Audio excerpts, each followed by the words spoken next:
Gimana hukumnya memberi hutang kepada orang minjam tapi berkali-kali nggak pernah bayar? Apakah kita termasuk orang yang menzolimi dengan tidak mendidik orang tersebut menjadi mandiri? Karena sepertinya tak pernah mandiri dan tidak berniat untuk melunasi. Ayat yang paling panjang dalam Al-Quran, surat Al-Baqarah 282. Satu lembar. Bukan tentang puasa, bukan tentang sholat, bukan tentang baca Quran, bukan tentang zikir, tapi ayat yang paling panjang tentang bayar hutang. Sholatnya banyak, puasanya banyak, zikirnya banyak, baca Qurannya khatam, tapi kalau bayar utang tak dibayar, di akhirat kau akan cari dia. Oleh sebab itu ada orang mati syahid. Oh, mati syahid. Orang mati syahid enggak merasakan sakratul maut. Orang mati syahid enggak merasakan azab kubur. Orang mati syahid tidak merasakan hisab. Orang mati syahid langsung masuk surga. Ilat dain, kecuali hutang. Makanya kalau ada orang menagih hutang, itu dia bukan pelit. Dia sedang menyelamatkan saudaranya dari makan haram. Makanya datang ke rumah dia. Habis pengajian nih, langsung datang. Assalamualaikum, waalaikumsalam. Kau mau menagih ya? Aku bukan mau menagih, tapi menyelamatkanmu, anak cucumu, istrimu, tetanggamu dari makan haram. Ya ayyuhalladzina amanu, hai orang-orang yang beriman, hai orang yang percaya bahwa setelah mati dia akan hidup lagi menghadap Allah. Idza tadayantum bidainin, kalau kau menjalin transaksi hutang piutang, ila ajalim musamma, sampai ke batas waktu tertentu, faktubuh, tulis, saya pinjam kepada kamu 500.000, akan saya bayar pada bulan Mei. Tahunnya jelas. Banyak juga bulan Mei, maybe yes, maybe no. Bulan berapa? Bulan Mei tahun 2020. Oke. Sekarang bulan Maret, April, 1 Mei 2020 datang tagih. Kapan kau bayar? Mohon maaf aku nggak bisa, istriku baru meninggal, anakku pun sakit. Itu jangan kau cerita panjang lebar, tak tahan air mataku mau menetes. Kalau dia dalam kesulitan, fanaziratun ila maisarah, tunggu sampai dia lapang. Maisarah artinya lapang. Tunggu sampai dia lapang. Setelah dia lapang, datang lagi bulan Juni. Kapan kau bayar? Aku belum bisa. Nampaknya lebih banyak ongkos minyak aku daripada uang yang kutagih. Yang paling bagus, wa anta saddaqu khairul lakum, kau sedekahkan itu lebih baik. Karena aku pun makin datang makin kumat darah tinggiku, kolesterolku pun makin naik. Jadi untuk yang 500.000 itu ku sedekahkan aja, ambil. Tapi yang menghafal ayat ini yang ngasih pinjaman, bukan yang minjam. Sekarang banyak salah hafal, yang minjam pula yang hafal. Begitu kita tagih, kapan kau bayar? Wa anta saddaqu khairul lakum, kau sedekahkan itu lebih baik. Itu ayat aku. Ayat kau 8282. Banyak sekarang orang salah hafal ayat.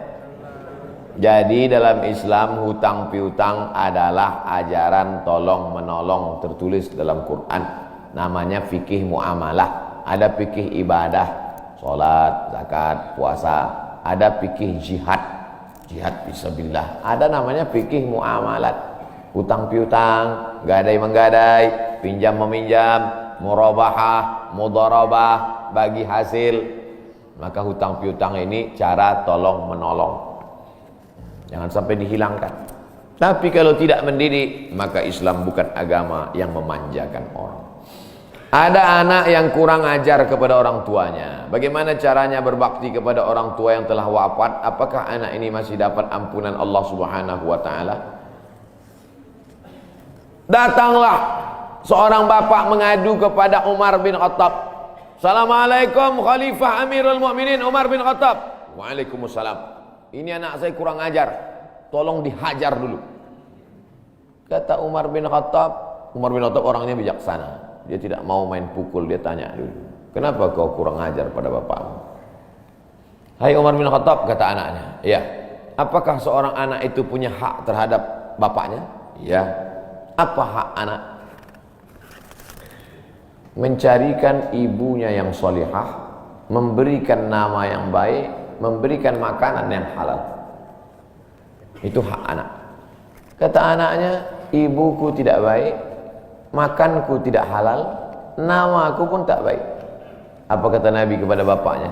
Apa kata Umar kepada bapaknya? Laqad aqaqtahu qabla an ya'aqqa alaik.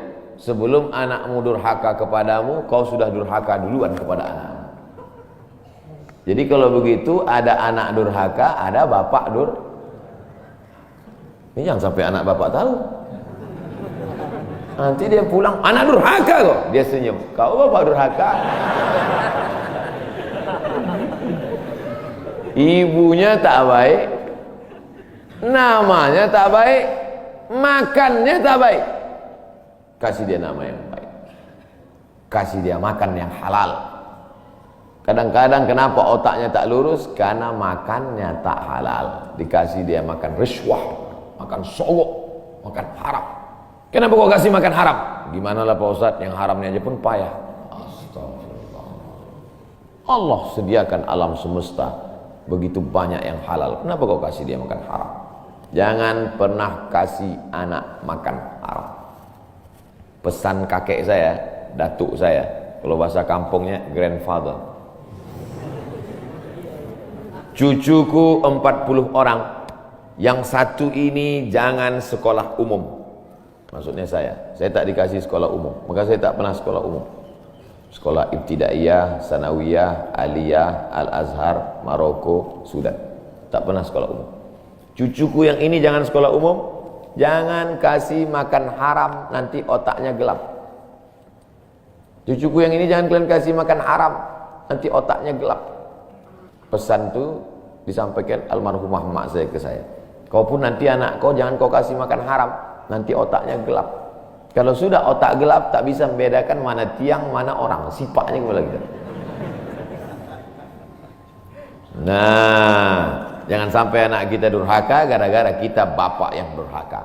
Kalau anak sudah durhaka, meninggal orang tuanya, setelah itu dia bertobat, bagaimana cara minta ampunnya? Maka dia bersedekah. Mana dalilnya? Seorang sahabat datang menjumpai Nabi. Ummi matat. Ibu saya sudah meninggal. Afa atasaddaqu anha? Kalau saya bersedekah, apakah pahalanya sampai kepada almarhumah ibu saya? Kata Nabi, tasaddaq, bersedekahlah. Sedekahmu sampai. Maka wahai anak-anak durhaka yang sudah mati ibu dan bapakmu, maka datang kau habis pengajian ini langsung ke tempat anak yatim, panti jompo, sekolah-sekolah, pondok pesantren. Tanya Pak Kiai, Pak Kiai, apa yang kurang di pesantren ini? WC. Karena pesantren santrinya 1000, WC-nya 2. Bayangkan panjang antriannya. Berapa yang keluar dalam celana? Saya bangunkan WC, pahalanya mengalir untuk almarhumah. Maka pagi, petang, siang, malam mengalir pahalanya. Sedekah. Ayu sedekatu afdal? Apa sedekah yang paling afdal? Saqiyul ma', memberi air minum. Sedekah yang paling afdal, kasih air minum. Saya ceramah di Banjarmasin, di depan rumah seorang pejabat. Itu ada kulkas, tapi nggak sampai beku, freezer. Setiap dipencet keluar air dingin. Gelasnya dikasih pakai rantai besi, takut dilarikan tukang ambil aluminium. Buat wakaf untuk almarhumah. Nah, itu bagus kan. Saya ceramah di Malaysia, di pintu masjid itu ada kotak box. Kalau kita ambil satu botol, keluar botol baru. Ambil satu botol, keluar botol baru. Wakaf untuk, itu bagus, sedekah. Nah, jangan sedekah teh botol, nanti dia kena diabetes. Air putih, ini bagus, mengalir. Sedekah sumur bor, pergi ke masjid, putar keran nggak ada air, tanya pengurus masjid, Pak pengurus, ya mana sumur bor? Nggak ada, saya buatkan. langsung bunyi. Itu berarti cash itu. Begitu cara berbakti pada orang tua dengan sedekah. Tapi Pak Ustadz, saya jangankan sedekah, makan saya pun Senin Kamis Pak Ustadz doa. Allahumma ighfir lahu warhamhu wa'afihi wa'fu anhu. Bangun tengah malam, Rabbighfirli wa li walidayya warhamhuma kama rabbayani shaghira. Apa itu bid'ah? Bid'ah membuat sesuatu yang tidak dibuat oleh Nabi Muhammad sallallahu alaihi wasallam. Tidak ada dalilnya dari 3 aspek: qauli, fi'li, taqriri. Perbuatan yang tidak ada dalilnya bid'ah. Jangan dikatakan perbuatan yang tidak dibuat Nabi bid'ah. Perbuatan yang tak ada dalilnya bid'ah. Karena kalau dikatakan yang tidak dibuat Nabi bid'ah, Nabi tidak pernah pakai peci. Tunjukkan saya mana hadis Nabi pakai peci. Berarti peci ini bid'ah. Nabi mimbarnya tangganya dari depan. Ini masjid tangganya dari belakang. Berarti mimbar ini bid'ah. Mimbar Nabi tangganya dari depan, 3 lantai, 1, 2, 3. Jadi yang dimaksud dengan bid'ah perbuatan yang tidak ada dalilnya. Misalnya jam 12 siang ada bapak-bapak di panas terik tegak menghadap matahari. Pak, bapak mau ngapain? Aku mengagungkan Allah di bulan Rajab. Bid'ah itu. Karena tidak ada dalilnya sama sekali. Tapi selama ada dalilnya, tidak boleh kita katakan orang itu melakukan perbuatan bid'ah. Malam Jumat baca Yasin. Kumpul 10 orang baca Yasin. Yasin wal Qur'anil Hakim innaka laminal mursalin. Bid'ah. Loh. Coba lihat dalilnya. Yang dibacanya itu Quran apa Quran? Quran. Baca Quran apa pahala? Yasin itu Quran atau enggak Quran? Quran. Man qara'a Yasin fi lailatin, siapa yang baca Yasin suatu malam, asbaha maghfuran lah. Subuhnya sudah diampuni dosanya. Mestinya baca Quran itu semua, tapi karena dia enggak sanggup semua, dia pilih hati Quran. Hati Quran itu Yasin. Sentuhlah dia tepat di hatinya, dia akan jadi milikmu untuk selamanya. Makanya orang sebelum ngapal Quran semua, yang dihafal hatinya dulu. Itu sebelum ngapal Quran, yang dihafal hatinya dulu. Apa hati Quran? Ya, Yasin. Tapi jangan hatinya aja seumur hidup, yang lain juga. Nah, jadi jangan salahkan orang baca Yasin. Baca Yasin bid'ah. Loh, Yasin kan Quran. Baca Yasin malam Jumat nggak masalah. Seumur hidup baca Yasin masalah.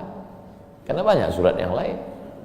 Baca juga Al-Fatihah, Al-Baqarah, Al-Nisa, Al-Imran, Al-Nisa, Al-Maidah, Al-An'am.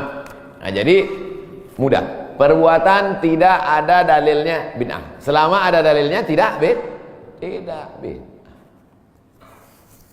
Ustadz, kiat-kiat apa yang kami lakukan sebagai guru kepada anak didik kami sebelum dan sesudah mengajar agar ilmu mudah dimengerti? SDIT Al-Farabi. Aristoteles, Socrates, Thales, Demokritos, itu adalah pemikir-pemikir dari Greek, Yunani kuno. Pada masa abad kedua datang seorang khalifah bernama Abu Ja'far Al-Mansur. Semua buku-buku dari Yunani diterjemahkan. Nama lembaganya Dar Al-Hikmah, Dar Rumah Hikmah Ilmu Pengetahuan. Dibuatlah Dar Al-Hikmah, Rumah Ilmu Pengetahuan. Diterjemahkanlah dari bahasa Yunani ke dalam bahasa Arab. Akhirnya orang Islam pun jadi dokter, Avicenna. Karena orang barat payah menyebut Ibnu Sina. Averroes, Ibnu Rus. Tapi ada seorang yang bergelar the second teacher. First teacher Aristoteles, second teacher Al-Farabi. Ternyata Al-Farabi ini bukan dari Arab, tapi dari Pomalaa. SDIT Al-Farabi. Ini supaya wali murid tahu. Anak ibu di mana? SDIT Al-Farabi. Al-Farabi itu artinya apa? Ya SDIT. Al-Farabi itu di barat dia diberi gelar the second teacher. Guru pertama Aristoteles, guru kedua adalah Al-Farabi, saking cerdasnya. Artinya apa? Dia tidak hanya diakui dalam Islam, tapi juga di luar Islam. Kenapa dikasih nama Al-Farabi? Karena ingin anak-anak kita dalam kepalanya tidak hanya fisika, biologi, kimia, matematika, bahasa Inggris, tapi juga dalam kepalanya ada Quran, hadis, fikih, akidah, akhlak, dan bahasa Arab. Sehingga nanti dia akan menjadi ekonom, tapi ekonom yang beriman. Dia akan menjadi filosof yang bertakwa. Inilah cita-cita alumni Al-Farabi, insyaallah. Amin ya rabbal alamin. Nah, yang pertama kali menjadi guru itu adalah ikhlas. Karena kalau gurunya ikhlas, cakapnya masuk ke hati. Kalau dari mulut ke mulut juga masuknya. Tapi kalau dari hati ke hati juga masuknya. Kira-kira yang dari saya sampaikan tadi, saya mulai tadi jam 5.15, sekarang jam 6.05, dan 50 menit saya bicara. Masuk tak ke hati Bapak Ibu? Kalau tak masuk ke hati Bapak Ibu, berarti yang ceramah itu enggak dari hati. Dari mulut ke mulut juga masuk. Jangan sampai ke mulut pun tak masuk. Nauzubillah. Yang pertama kali tulus ikhlas. Karena perbuatan yang paling tinggi amalnya adalah menjadi guru. Makanya saya lebih memilih menjadi guru. Saya sampai sekarang menjadi guru. Cuman saya tidak punya kelas. Dulu sempat jadi dosen, habis itu keluar. Kelas saya sekarang masjid, lapangan sepak bola, sama stadion, sama gedung olahraga, sport center Antam. Saya mengajar tidak lagi terbatas oleh dinding kelas. Semua tempat menjadi tempat mengajar. Guru yang pertama harus ikhlas. Yang kedua, tingkah laku perbuatannya. Guru digugu dan ditiru. Guru itu dari mulai cara minumnya aja diikut orang. Guru minumnya tangan kiri. Yang minum tangan kiri itu setan. Berarti kalau ada guru minum pakai tangan kiri, berarti guru setan. Hati-hati jadi guru. Oleh sebab itu maka guru ini luar biasa. Guru ini luar biasa Bapak Ibu. Perbuatan yang tidak putus setelah mati guru. PNS setelah mati putus. Yang kan mati, pensiun aja putus. Apalagi mati. Tapi guru. Saya dulu punya dosen. Kata dia, saya ini lulus hakim. Tapi kemudian saya tinggalkan hakim, saya pilih jadi guru. Kenapa gitu Pak dosen? Karena kalau saya jadi hakim, 1 tahun ada 10 perkara, 10 senang kepada saya, 10 benci. Yang menang senang, yang kalah benci. Tapi menjadi guru, tidak akan ada murid saya itu yang benci kepada saya. Betul. Guru SD saya, berapa kali kepala saya diantukkannya ke tiang. Asal pelajaran saya nggak dapat, diantuk. Begitu reuni, saya cium tangannya. Saya nggak sakit hati, ingat aja dikit. Datang saya belikan hadiah, saya cium tangannya, meleleh air mata saya. Betul. Menjadi guru itu adalah nikmat. Maka saya pilih jadi guru. Guru nggak ada pensiunnya. Saya sampai mati saya tetap menjadi guru. Oleh sebab itu maka guru ini luar biasa. Guru pahlawan tanpa tanda jasa. Oleh sebab itu menjadi guru. Oh, tapi jangan gara-gara ini semua pegawai Antam keluar mau jadi guru. Memang ibu bukan guru, tapi ibu menjadi guru bagi anak-anak ibu. Bapak jadi guru bagi keluarga bapak. Itu kita sudah menjadi guru insya Allah. Mak saya perempuan yang biasa, dia bukan guru, dia bukan PNS, dia bukan kepala sekolah, tapi dia menjadi guru bagi kami anak-anak. Kalau kami pulang bawa main-mainan, dia tanya, mainan ini dapat dari mana?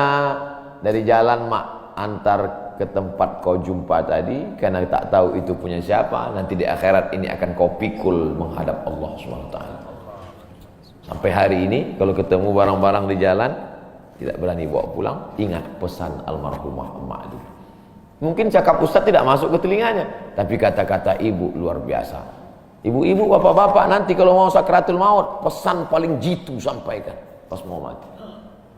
Jangan makan haram. Luar biasa itu, mereka berkesan. Sampai anak cucu akan mereka sampaikan. Nenekmu dulu ketika mau mati, pesan terakhirnya, jangan makan haram. Baru sebut la ilaha illallah. Pertama, ikhlas. Yang kedua, perhatikan tindak tandukmu, kau dikuku dan ditiru. Yang ketiga, insya Allah bangkitkan semangat, karena setelah kau mati akan mengalir pahalanya. Abdul Somad kalau mati meninggal dunia, setiap bulan Rajab, bapak-bapak, ibu-ibu, anak-anak bapak, cucu bapak, ibu yang hadir-hadir nih, anakku yang kecil, setiap bulan Rajab mereka beramal. Abdul Somad sudah mati dimakan cacing tanah di Pulau Sumatera, di Riau, pahalanya tetap mengalir. Dari mana? Dari Pomala.